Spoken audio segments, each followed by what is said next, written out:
Okay, as a Venezuelan American, I got some shit to say. My family, my parents, my sister, my extended family, all lost everything. Their work, their savings, their investments, gone. Wiped out by a narco-dictatorship that has held Venezuela in a death grip for over 25 years. And what happened to my family has happened to millions, and yes, millions. The Venezuelan exodus is the second largest displacement crisis on earth after Syria. This is not just a tragedy. It is one of the great humanitarian disasters of our time. But the suffering doesn't end there. This regime has jailed hundreds of political prisoners. Thousands have been murdered simply for speaking out. More than a third of the population has fled. 1/3. Not for better opportunities or for the American dream, but to survive, to live, because staying often means death. And while the world may see Venezuela as a collapsed state, what it is in reality is an occupied one. Our territory, our natural resources, and our institutions have been overrun by hostile foreign powers. Iranian militias, Chinese corporations, Russian intelligence, all exploiting our country with impunity. Venezuela is no longer just a local crisis. It is now a geopolitical threat that endangers the entire Western Hemisphere. It has become a launch pad for an authoritarian expansion in the Americas.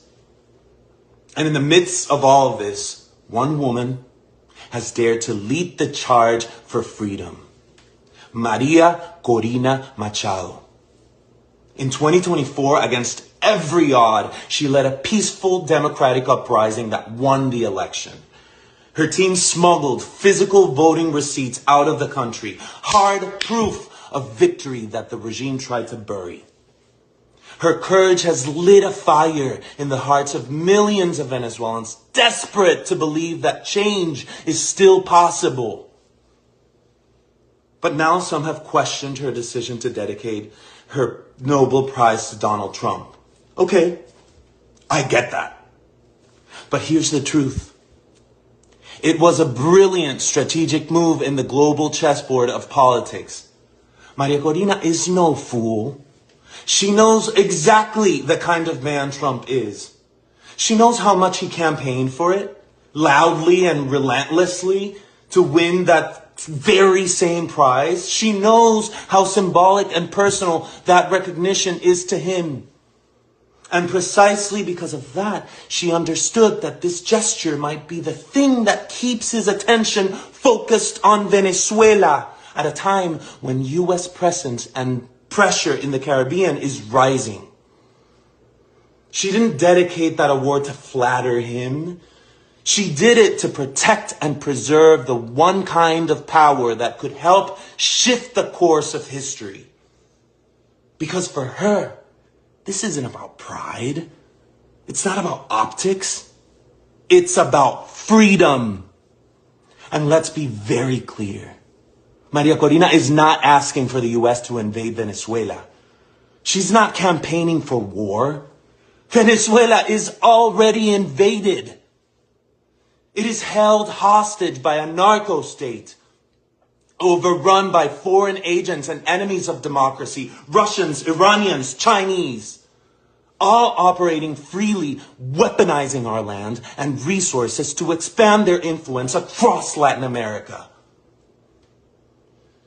What Maria Corina is calling for, what millions of Venezuelans are praying for, is the support of the only military on earth capable of countering that threat and helping to free our people. This is not imperialism. This is liberation. She's not playing partisan games. She's playing for Venezuela's life. Because this isn't theoretical. This isn't academic. This is life or death.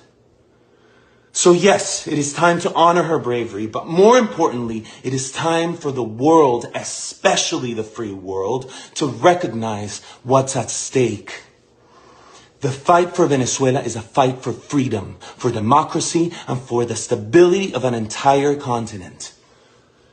If we truly care about liberty, human dignity, and peace in the Americas, then Venezuela's fight must matter to all of us. Que viva Venezuela, que viva María Corina Machado.